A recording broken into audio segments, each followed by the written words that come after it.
I was born in Saigon, Vietnam, and my childhood was fun and free. That's my memory of it. And now that I'm a parent and I think back to the circumstances of my parents and our upbringing, I think they did an amazing job to shield me from what was then very difficult circumstances, but that was not part of my memory of my childhood.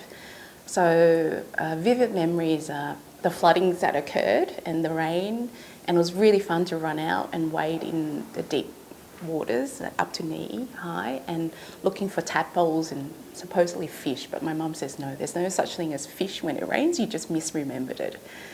Any other sort of happier memories that you can talk about from that time growing up, and what sort of age you were as well when you remember those things?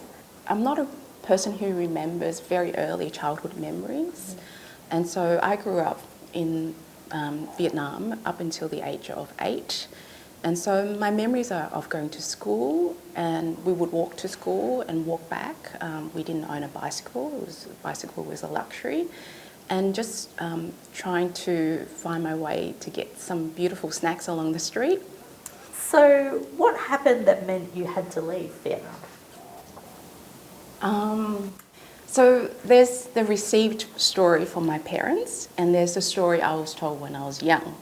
So mum and dad have always said living with a communist regime is unbearable, and there was no other option but to leave. And to this day, they still say that. So even though we hear stories growing up of neighbours just, we don't know where they went, but the reality was they tried to flee the country, they either succeeded or they were captured by pirates or they died. Life under the communist regime was not an option for our family, and they tried and tried and tried to flee. So I guess the reason why I say it's a received story from my parents and what I heard from my childhood. So the communist regime was hard and inhumane, but equally the alternate regime at the time wasn't great either. So that was the South Vietnamese government. I learned also persecuted war crimes.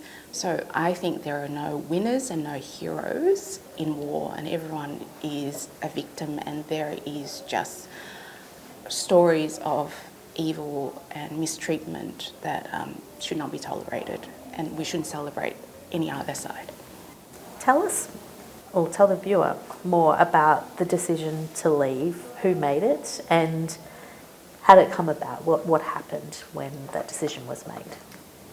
If I can start with the history of our family. So my grandma grew up in northern Vietnam, and the communists were coming from the China down to North Vietnam. And so when the Geneva Convention decided to split Vietnam, my grandma made the decision to leave. Now, she was a young, early 20s widow with 2 young sons. One she could carry piggyback on her back, and she hustled, hitch-ride, and smarted her way through from the north to the south as part of that mass migration. So, like I've described it in the past, we're a family of refugee pedigree.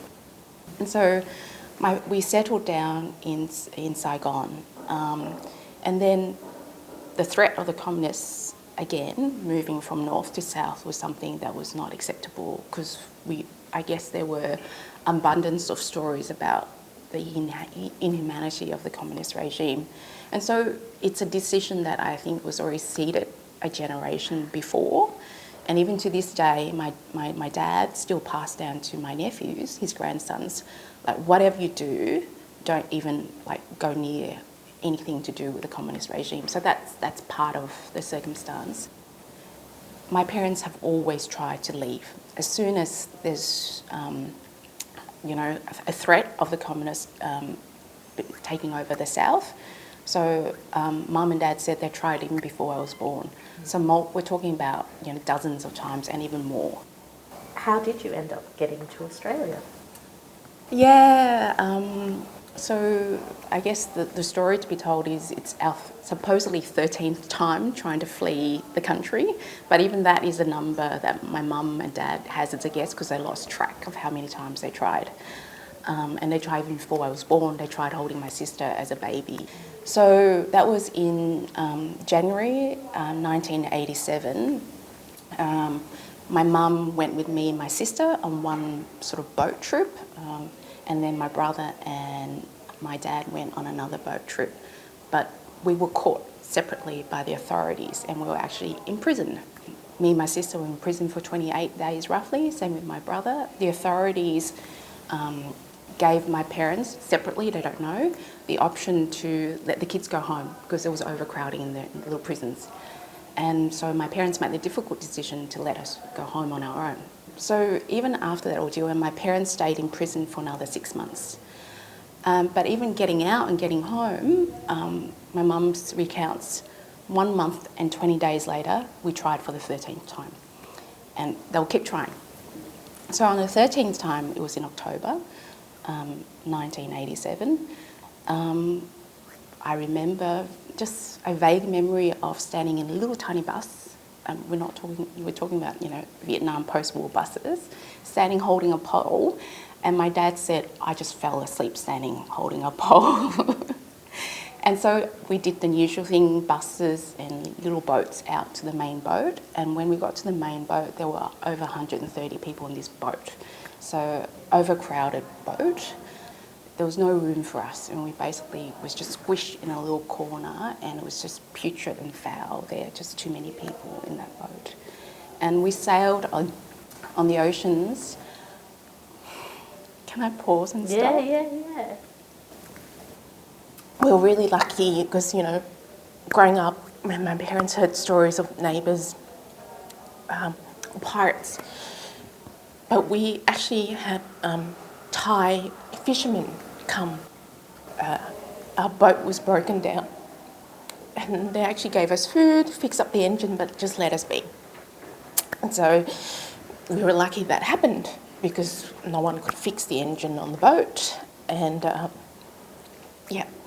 and there was a story that I wrote about, and my parents told me, my brother, there was no room to sleep anywhere in the hold, so my brother stepped on top, and there were a lot of people. He was on the edge, and he nearly fell over. And he recounts that he just remembers someone just telling him to roll over, and he did, and luckily he rolled the right way back into the boat. But anyway, so after 5 days, we managed to arrive at Pulau Bidong, the refugee island, and so that's a new beginning, and we were safe there. I mean, again, it speaks volumes about how my parents managed it, but I have very fond memories of the refugee camp just running amok. Luckily, the camp had been established for some time, so there was a school there, and there was a Catholic church community there, and life on the refugee island was fine. I remember lots of rats. We were, processed and accepted as refugees, and then we went to the next receiving camp in, I say in Vietnamese, Shanghai, BC. I don't know if that's the right way to say it in Malay. Anyway, so we stayed there for 2 months, and then in April, the 30th of April 1988, we flew and landed in the morning in Australia. And I remember it was a cold April morning, it was raining, and I was getting car sick, but I was like, oh wow, this is Australia, and this is a car. And so I still have a striking, vivid memory. So every time now it rains, I think about that. What was it like? What were your first impressions when you arrived in Australia as an 8-year-old? I remember that night we arrived at the flat in Wailipa where my uncles were staying, and it's a really small flat with 2 tiny bedrooms and tiny living room. You can imagine back in the day the migrants and the flats where we live in. So all of us were there. There was probably around about 20 of us sitting around, the kids squished in the corridors, and everyone's on the floor eating a bowl of pho. That hearty bowl of pho on a cold autumn day in April. Life in Australia presented to us, and I received it at that age, as a land of opportunities. An opportunity to have a proper education, And that was drilled into us. It's like, we come to Australia, it's for the education. It's for you to get the best education that you can get that you would not even access back in Vietnam. So, yeah. So I love school. Yeah, so that's my memory. I've enjoyed school. Yeah. What did you find, sorry, let's move on to what were some of the obstacles in those early years that you faced, or as a family or as an individual? Yeah, so my parents talked about having to work very hard. And again, they have shielded me somehow growing up because I didn't feel the absence. They worked very hard. My dad worked as at a bakery, so he worked night shifts, and he would come home, and my mum would work as an out worker for a sewing, outfit, and she would be cutting the threads because she didn't know how to sew, but she can cut threads. So I had a lot of independent as a kid, latchkey kind of upbringing, just go home, let myself in, make myself Danishes that my dad brought back from his bakery, and it was an absolute treat. My favourite was always the apricot Danish with a little custard. My parents had to pay back the organisers who arranged for us to try to flee the country. And yeah, that was a big debt to pay off, and at the same time raise a family here, and at the same time also send money back for my grandmother on my dad's side, who's a widow, and for my grandparents on my mum's side as well, who were on their own. Yeah. It was hardship, but it wasn't seen as trauma. Trauma is not a language that comes into our experience. And I think that probably speaks to the natural resilience of having lived in a country like Vietnam, and you just do what you need to do. And so my parents did what they needed to do, and as kids we were raised to do what we needed to do. So I made sure I, studied, I did my chores, I did my tasks, and I mucked up, of course. I watched too much Teenage Mutant Ninja Turtles, and I didn't have my bath or shower in time and get in trouble for that. And I mucked around with my friends and, asked for... So I was gifted by my parents a very ordinary childhood in Australia, which might have not been the case in Vietnam. I don't know if I would have had an ordinary childhood in Vietnam. And so, especially post-war, and given that what we experienced in the South when the communists came. When I came back to Vietnam with my kids, really sheeted home the sliding doors moment, like what would have my childhood been like. So when I look at kids running around in Vietnam, and I look at my cousins who are in sort of rural Vietnam in their childhood, that could have been my childhood, and then their kids' childhood could have been their childhood, and it was a really tough childhood. Yeah. I always think back to the multiple times my parents have to make the decision, gosh, we failed a dozen times. We've been in prison, but we're going to go again. And what's the worst that can happen, which is often what we say to alleviate someone's difficult circumstances when they face a difficult decision? Well, the worst that can happen is we die. And their kids died. You can make it for yourself. But to know that your kids could die. So I have tremendous empathy for my parents. I always remember my mum said when I was being rebellious, you won't know what it feels like until you become a mum. And that truth really hits home at, the gutsiness of my parents. So I think it hits harder when you become a parent. Yeah.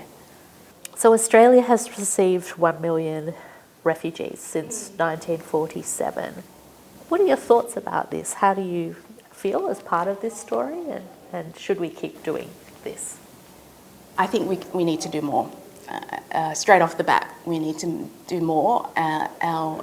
From what I understand, we're not taking our share relative to other countries, and we have to take on that responsibility of being a good human as a country, not because refugees make amazing citizens and become successful, but it is our moral obligation and even not putting that high threshold, it is a very human thing to give aid and support someone who have been displaced for reasons beyond, all understanding, war, hardship. Yes, so I think we need to do more. What do you think 1 million refugees, their descendants, have done to Australia in terms of who we are as a country? I like to think we made ourselves a better country. Again, because we have had successes from people who have had nothing and made something of nothing. And that tenacity and resilience is something that perpetuates and, spread, and ripple. But equally, it also reflects well on us as a country that we did right by the people who needed help. And I hope we carry that as part of our Australian character, that we're a country that comes to do what we need to do, the right thing to do at the right time, at the right place. And I think that makes us a proud country of good humans that look after other humans.